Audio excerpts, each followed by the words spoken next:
전철 7호선 양주 포천 건설 사업이 지연되면서 양주 옥정 주민들의 불만이 고조되고 있는 가운데 강수현 양주시장 당선인이 고읍 옥정 조기 착공을 공약으로 내세워 시행 여부에 관심이 쏠립니다. 김동연 경기도지사 당선인이 오세훈 서울시장을 만나 수도권 시민들의 삶의 질을 높일 수 있도록 인천과 함께 3자 협의체를 만들자고 제안했습니다. 보조금 횡령 혐의를 받고 있는 양주 로컬푸드의 실질 운영자 김모 씨가 항소심에서도 실형을 선고받았습니다. 고양 은평선과 강동 하남 남양주선 등 3개 신도시 광역철도 건설을 위한 타당성 평가와 기본 계획 수립이 본격적으로 시작됐습니다.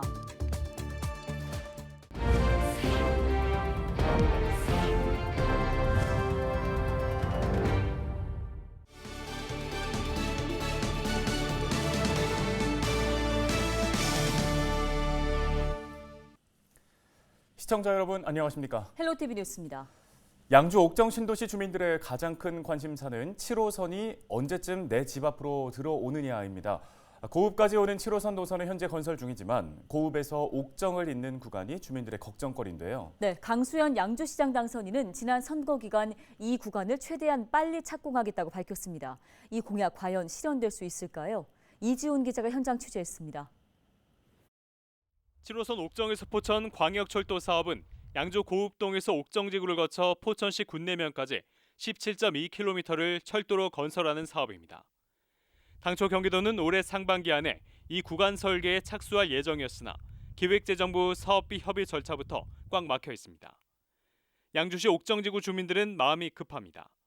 전체 구간 건설이 지연되면 고읍에서 옥정까지 4km 구간 건설도 덩달아 늦어질 수 있기 때문입니다.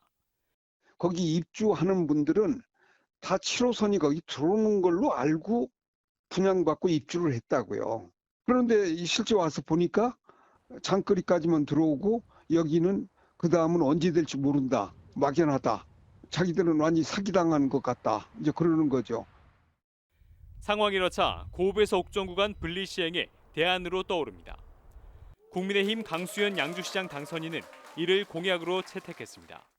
전철 7호선 고읍 옥정 간 구간 분리 시행하는 거 빨리 해서 2025년도에 지금 기존 노선 개통할 때 같이 하게 하는 거고요.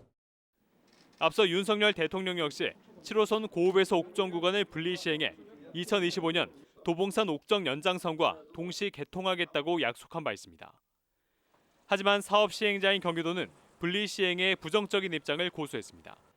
전체 구간에 대한 기본 계획 승인이 먼저라는 겁니다. 이를 위해선 기재부의 사업비 협의 절차가 완료돼야 하는데 취재 결과 기재부는 최근 이 절차를 마친 것으로 알려졌습니다. 사업비 통과 여부는 공개되지 않았습니다. 경기도 철도과 관계자는 사업비가 통과되면 기본계획 승인 절차가 쉬워진다며 이럴 경우 설계 착수는 물론 고읍에서 옥정 구간 건설에 속도를 낼 수 있다고 밝혔습니다. 강수현 당선인은 헬로TV와의 인터뷰에서 기본계획 승인은 문제없이 이루어질 것으로 전망한다며 고읍에서 옥정 구간이 빠른 시일 내에 착공돼 2025년 완공될 수 있도록 하겠다고 말했습니다. 헬로TV 뉴스 이지훈입니다. 김동연 경기도지사 당선인이 오세훈 서울시장을 만나 공동 현안에 대해 논의했습니다. 김 당선인은 서울시청을 방문한 자리에서 오세훈 시장에게 수도권 시민들의 삶의 질을 높일 수 있도록 함께 뜻을 모으자고 제안했습니다. 또 앞으로 경기도지사에 취임하면 경기도민과 서울 시민이 윈윈할 수 있도록 최선을 다하겠다며 인천시와 함께 3자 간 협의체를 만들겠다고 밝혔습니다. 이에 대해 오세훈 시장 역시 3자 협의체를 만들어 교통과 주거환경 문제 등을 논의하자고 화답했습니다. 보조금 횡령 혐의를 받고 있는 양주 로컬푸드의 실질 운영자 김모 씨가 항소심에서도 실형을 선고받았습니다. 의정부지법 형사 3부는 지방재정법 위반 및 사기 혐의로 구속 기소된 김모 씨에 대한 항소심에서 원심 판결을 파기하고 징역 1년 4개월을 선고했습니다. 이는 1심이 선고한 1년 6개월에 비해 2개월 감형된 형량인데요.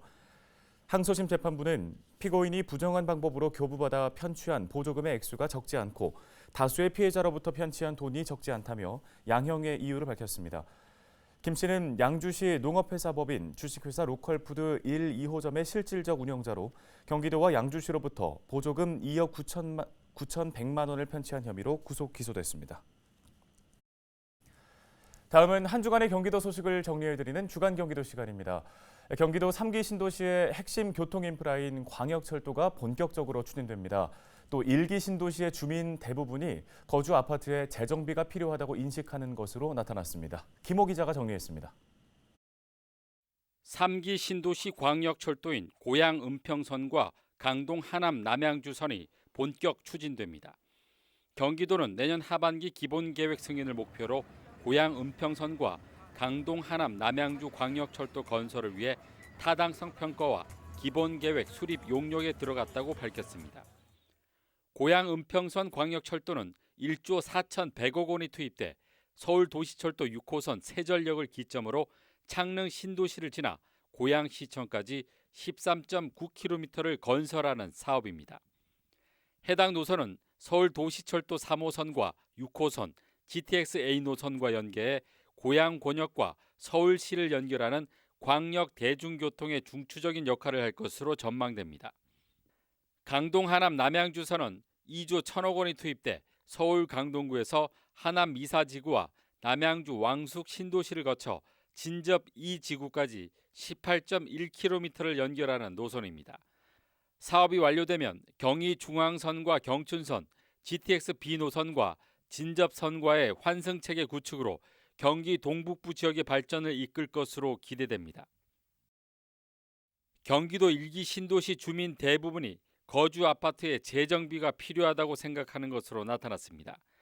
경기연구원이 지난 3월부터 4월 두 달간 1기 신도시인 중동과 일산, 삼본과 평촌, 분당 주민 500세대를 대상으로 설문조사를 실시한 결과 83.8%가 거주 아파트에 재정비가 필요하다고 답했습니다. 가장 선호하는 재정비 사업 방식은 재건축이 48.4%로 리모델링과 유지 보수보다 높게 나타났습니다. 적절한 사업 시기는 5년 이내가 62.8%로 가장 많고 5에서 10년 26.4%, 10년 초과는 10.8%로 나타났습니다. 재건축 시 용적률로는 300% 이하가 47.8%로 가장 높았고 층수는 21층에서 30층을 가장 선호하는 것으로 조사됐습니다. 경기도는 60세 이상 고령층에 대한 코로나19 4차 접종을 당부했습니다. 도는 최근 코로나19 확진자 수가 감소 추세에 있지만 여전히 사망자 대부분이 60세 이상이라고 밝혔습니다. 하지만 도내 60세 이상 백신 4차 접종자는 87만 5천여 명으로 접종 대상자 대비 31.8%에 그치고 있습니다. 따라서 도는 위중증과 사망률을 낮추기 위해서는 백신 4차 접종이 필요하다고 강조했습니다. 60세 이상 4차 접종 대상은 3차 접종 후 4개월 경과 시점부터 접종할 수 있고 화이자나 모더나, 노바백스 백신으로 접종할 수 있습니다. 최근 가뭄으로 저수율이 줄어든 포천 산정호수에 대한 가뭄 대책이 추진됩니다. 도는 현재 산정호수의 저수율이 60.1%로 평년 대비 94.8% 수준이라고 밝혔습니다. 하지만 가뭄이 장기화될 경우 농업용수 사용 등으로 저수율이 급격히 줄어들 수 있어 대책 마련이 필요한 상황입니다. 이에 따라 도는 산정호수의 적정 저수율 유지를 위해 한국농어촌공사 등 관계기관과 현장 점검에 나서는 한편 간이 양수 시설을 설치해 물을 직접 공급하거나 농업용수 공급처를 영북 양수장으로 대체하는 등 대안을 마련하고 있습니다. 헬로티비 뉴스 김호입니다.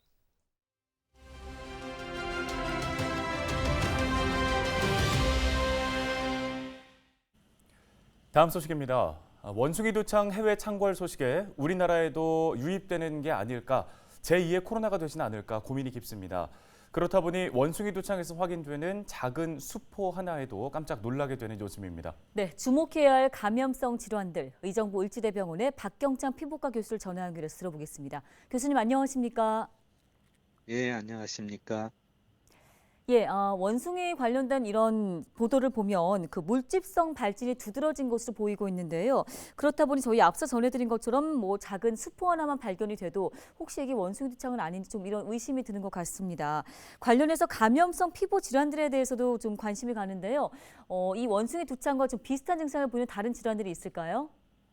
가장 비슷한 질환은 물론 사람의 두창이겠지만 1970년대 이후로 다행히 발생하지 않고 있고 두창과 비슷하면서 또 좀 경미한 질환에는 저희가 잘 아는 수두가 있을 수 있습니다.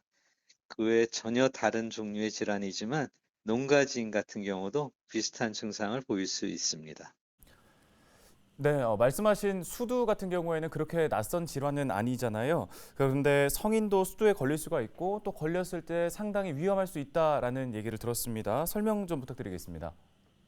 수두는 되게 어려서 발생하고요. 요즘은 수두 백신을 대부분 맞기 때문에 수두 발생이 많이 감소하였습니다.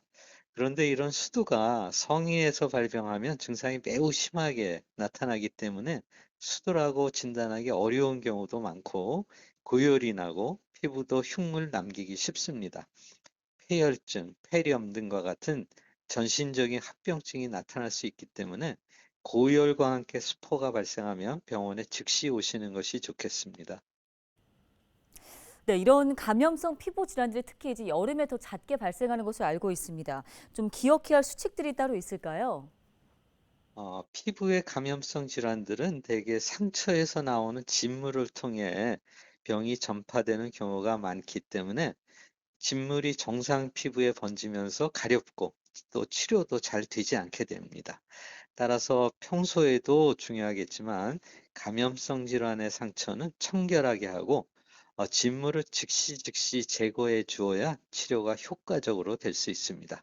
피부를 청결하게 관리해서 건강한 여름을 보내시기 바랍니다.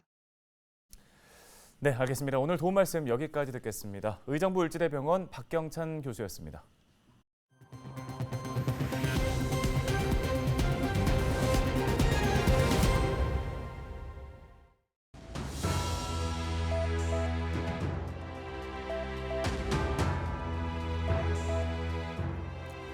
다음 달부터 올 하반기까지 공공요금 인상이 잇따라 예정돼 있어 치솟는 물가의 끝이 보이지 않고 있습니다.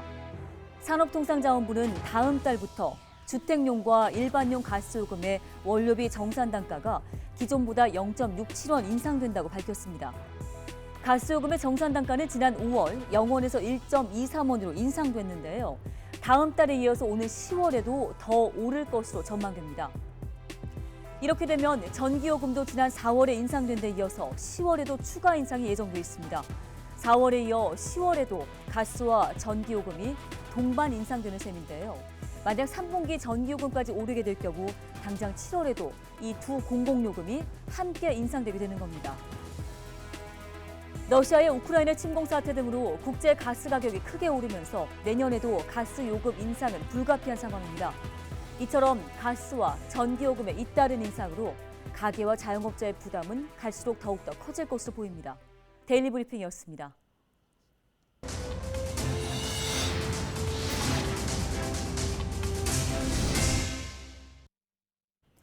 다음 소식입니다.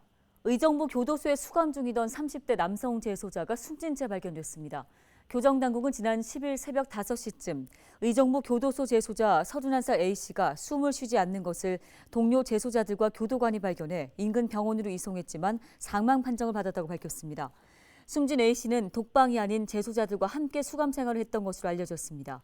의정부 교도소는 A씨의 정확한 사망 경위를 파악 중입니다. 주한미군 장갑차에 희생된 신효순 신미선 양의 20주기 추모제가 양주 효순 미선 평화공원에서 열렸습니다. 행사에는 시민단체 회원들과 종교인 등이 참석해 사고 현장까지 행진을 한 뒤 사고 지점에 헌화하며 두 사람의 넋을 기렸습니다. 이재정 교육감은 추모사를 통해 두 어린 생명이 슬픔도 아픔도 죽음도 없는 나라에서 영원한 평화를 누리기를 빌며 그 평화로 이 세계가 변화될 수 있기를 기원한다고 밝혔습니다. 또 강수현 양주시장 당선인은 20년 전 공직 생활을 할 때 비보를 접한 날을 기억한다며 지금처럼 뜻을 이어가는 사람들이 있어 두 사람의 죽음이 결코 헛되지 않고 있다고 전했습니다. 오늘 저희 헬로티비 뉴스가 준비한 소식은 여기까지입니다. 네, 시청해주신 여러분 고맙습니다.